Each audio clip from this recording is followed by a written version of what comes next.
what we wanted to do here was, we always tongue in cheek try to solve the problems of the world, and Kurt made a gavel. And it's beautiful, and that you'll never get. It will never be yours. You know what? That's the thing I wasn't going to say earlier, Joe. That was the thing. I was like, we're never going to get our gavels now. All right. Thanks for you being get nothing. So, but this is you lose. Instead of trying to solve a problem of the world, we have had many of you call in speak pipes and put on or leave comments on Discord. Exactly. So that is what this is going to be. And then before, we don't just want to play the last one. Let me know when we get to Devo. So I got one last thing to say before we play that. But Devo Site, one, foreshadowed how sad his freaking voicemail is going to be because he wasn't played last, like the outro for the show. But two, I don't want to be sad anymore, Devo. Anyway, so let's play some speak pipes and read some comments and share from there. All right. Let's go ahead and start with Steven. Hey, friends, it's your old pal Steven here calling because I was looking at this question of the week of, as a child, what did you wish to become when you grew up? Man, as far back as I can remember. What? Steven, that is not what I was promised. Maybe I let him continue, maybe it would actually get to Kurt. He wants to be Kurt when he grows up. Should I hit play on that and just let's listen? I don't know. Yes, Joe. Fine. How many years have we worked together? It's your old pal Steven. Now we got to start it over because I can't of the week. Zoom through. As a child, what did you wish to become when you grew up? Man, as far back as I can remember, when I first wanted to be something, and I knew that was a concept, I'd been watching a lot of Dragnet. Now, this might not surprise you because I'm kind of an old man in a young man's body, but I watched a lot of Dragnet when I was 5 or 6, and I wanted to be a detective. My mom said, you can't do that. You might get shot at, and I'll worry about you all the time. So I switched up and said, I want to be a comedian. Then I wasn't very funny, or at least that's what my dad told me many years later. It wasn't funny. Smart dad. Okay. So then, like most kids, I grew up a little bit, wanted to be a rock star. And while I wanted to be a rock star, I built a website for my band and a bunch of other stuff, and got into computers while being a guitar person. Still wanted to be a rock star, then wanted to be a filmmaker. I went to school for that for a semester. And then it all came down to, hey, you can make money doing that computer stuff that you like to do. Really? That was a shock. I thought I was too dumb for that. And anyway, I became a computer guy and kind of still am. So yeah, thanks for going on that journey with me. You guys are amazing, and have a great night doing your show. It's wonderful. Bye. All right, so I'm just gonna assume that he wants to be Kurt when he grows up. Hold on. Just for reference for your listeners under the age of 70, Dragnet was a show that aired from 1951 to 1959. Okay? It wasn't even in the 60s. It was a detective show in black and white. Yeah. True. Friday, Sergeant Friday or something like that. So, because... One, Odin, I haven't seen that name in a long time. Odin was a big-time contributor as far as the chat to from the helicarrier, and we became Facebook friends, and I always smile when I see his name come up, and thanks for coming out for the Kurt Memorial tonight, man. Like and subscribe and stay, or I'm coming to find you. So anyway, but to that point, Steven being an old man in a young person's body, I think he'd be the only person who could ever fill Kurt's shoes because he is such an old soul and he's so uber positive. I've mentioned many times, like, I want him to be my Black Widow and talk me down from my Hulk rage sometimes. Like, hey, bud, I know you got big feelings going on right now, but it's okay to have those big feelings. Like, you just make the world better, Daddy Steven. I like to think that when he's off the internet, like and dealing with his family and his relatives, he's like terrible the baby from person. Roger Rabbit. No, he's a terrible. He's a bad dad, right? Yeah. He smokes Lucky Strikes. Yeah, we know for certain like he is absolutely not that. But I want to picture Steven with like unfiltered Lucky Strikes and like a bottle of Jack Daniels. Yeah. Because that would be Yeah. the most amazing thing to ever see. This kid gets a fork. Sam, I think is his kid's name. I don't remember. Sam puts the fork, goes towards the plug, and Steven's like, yeah, he'll figure it out. Yeah, he'll only do it once. Hey, by the way, I just want to say that Brian Ibbett sends along his best about Kurt and just all the good memories. He would be tuning in tonight if he wasn't getting ready for a trip. That's honestly, truthfully, that's why I didn't tell him about this and didn't want to invite him, because I know he'd feel guilty because he's such a busy guy, and I knew he'd want to remember Kurt, but at the same time, I don't know. I just felt that when I was texting him, we didn't even bring it up. I was like, I just don't want to put a guilt or an imposition on anybody, because that's my thing. I try to live a guilt-free life. The guilt is the most BS thing you could ever have. It shows. Shut up. But yeah, Ibbett and Kurt were good people, and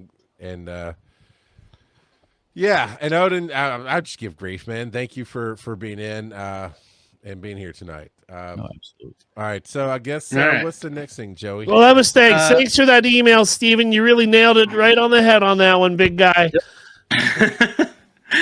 So this one comes to us from KCJ in Discord.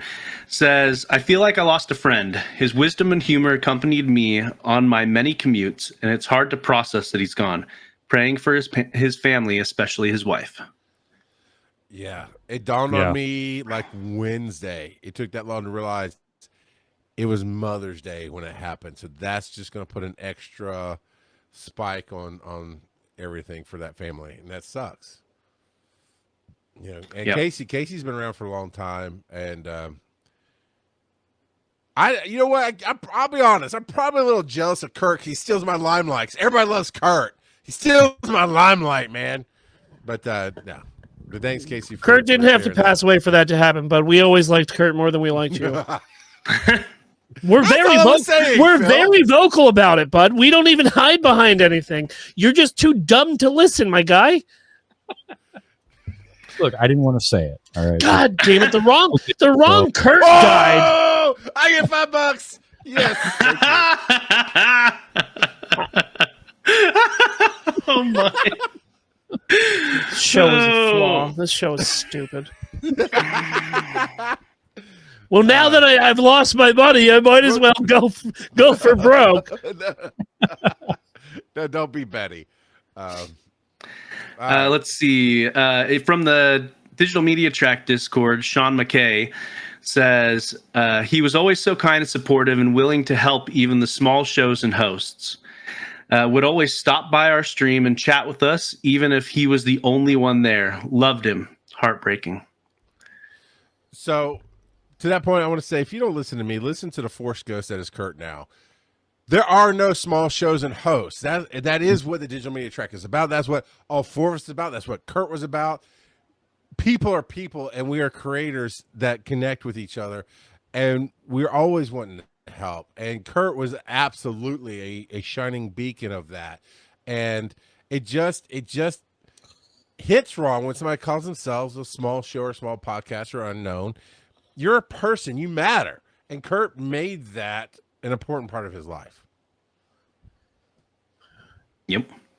Mm-hmm. Let's see. Rob Mulligan says, I didn't go to DragonCon often, but Kurt always was kind and went out of his way to talk to me. Tyra, who's here in the chat, put in, Kurt was a caring, sweet man who always made me smile.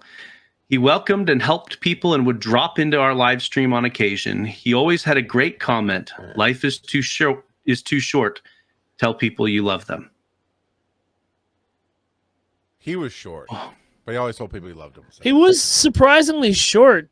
I think it was 4'8" is where he actually came in. He had a real boisterous attitude and voice, but if you ever met Kurt in person, he was quite stout. Yeah, he was a little teapot. Teapot. A bunch What? of people in the Discord just commented basically the same thing about being stunned and speechless, like Rob Roberts and Phaedra Black and Kurt was amazing, and I have never heard anyone say a bad word about him. Are you not So listening? we're about to. Here we go. Challenge Look, this is the asshat that put me in the brig for 3 hours. Have you not listened to the bad words coming out of my mouth?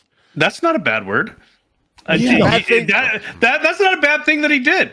It sounded like it was a great time. Also, we were right not to trust you. This is the attitude you brought in. You're being a naughty boy.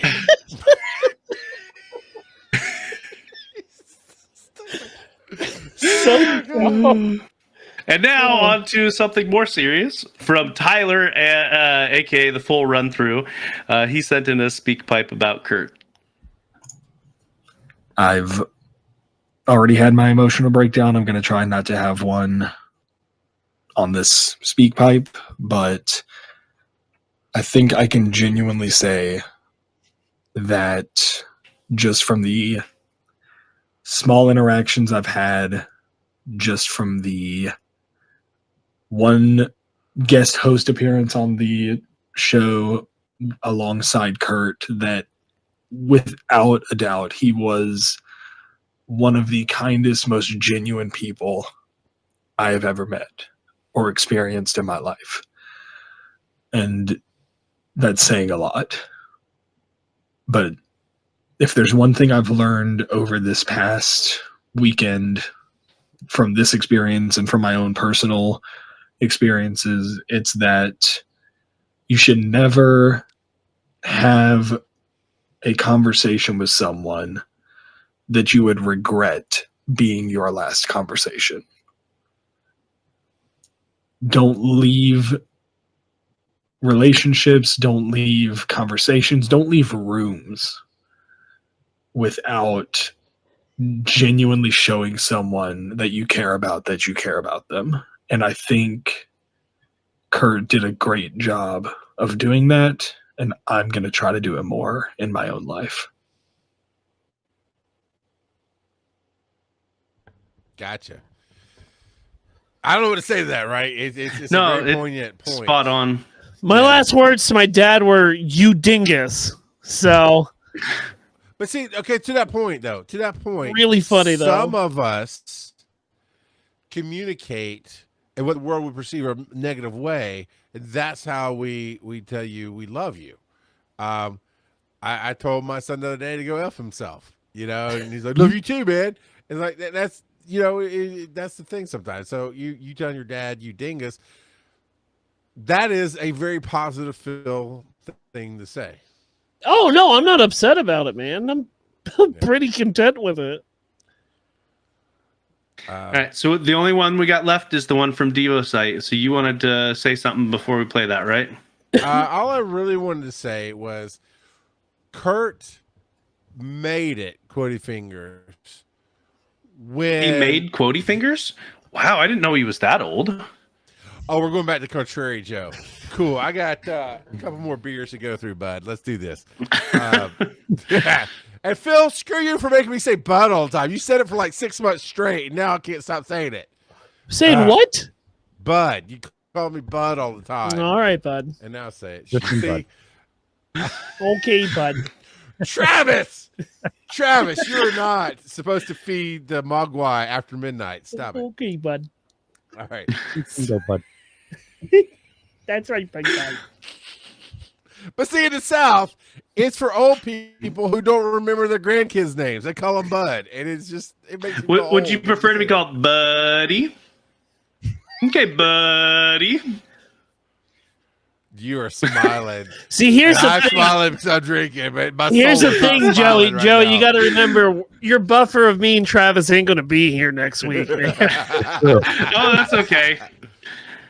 That's all right. Next week, I think we actually have Manny Faces on, but that's a whole different ball game. No, Kurt. From He-Man? No.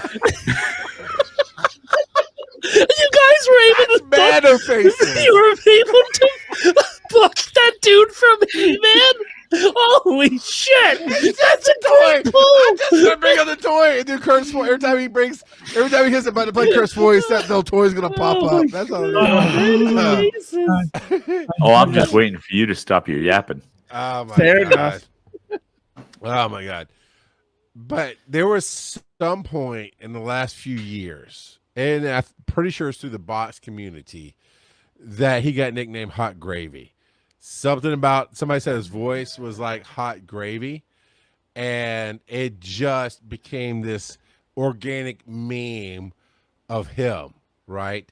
And anytime anybody in our communities or in our circles, if you will, you say hot gravy, you're talking about Kurt, and because his voice was very smooth and very deep, and so I think forever, probably to his family's detriment, I will always remember him as Hot Gravy. So I just wanted to say something along those lines, and his voice will stay on the show for a bit. I don't think we're going to take it out of rotation. We got to watch that rotational button jokes. Some of those quotes are a little too soon to the situation, and it did break me. It was a moment. But all right, everybody, get ready to what I believe is to be the saddest you're going to be all night. And then when it's done, I'll play the outro music, and we'll be out of here for the regular show. I never had the chance to meet Kurt in person, but we chatted a few times over Discord. I also bought some 3D printed holiday themed decorations, which my wife absolutely loves and cherishes. When my son completed his Eagle Scout project, building and installing bat houses, we designed this logo. It was a fleur-de-lis in the shape of a bat, and I posted online. Kurt, he's a Batman fan, reached out, asked for a copy of the image. I gave it to him, and a few weeks later, I received a package in the mail from Kurt. Inside was a beautiful 3D printed plaque featuring that Fleur logo, Scout logo mixed with a bat. And he made it especially for my son to commemorate his Eagle Scout achievement. And it was thoughtful, generous gesture that my son cherishes to this day. Another thing I appreciate about Kurt was his love of music, especially barbershop singing. Having sang in some choirs in my youth, I really did enjoy hearing his stories, kind of live vicariously through him, if you will, and how it shaped his life. So while preparing for this and thinking about this, I considered reaching out to his barbershop quartet group to find a recording. I was a bit surprised. It was hard to actually find any really recordings, but I did find this one on his SoundCloud, and it's the only one. So it obviously was something he was very proud of, in addition to his VOB by Kurt work.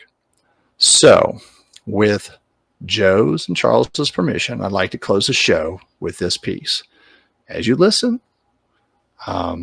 whether your eyes open, closed, pay attention, and just listen. What a wonderful, wonderful, talented person he was. And you'll hear that rich contrabass voice that everyone loved and I really admired. So for this show, Kurt gets the last word. In Flanders fields the poppies blow, between the crosses row on row that mark our place, and in the sky the lark still bravely singing fly,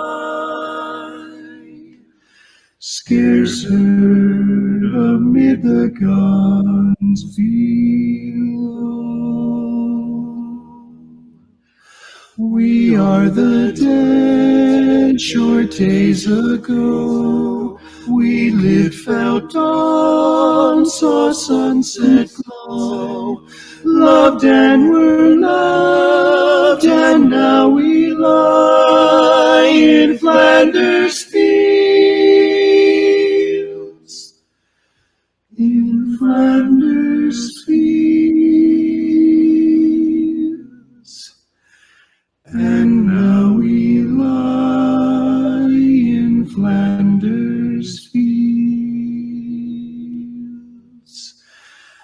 take up our quarrel with the foe.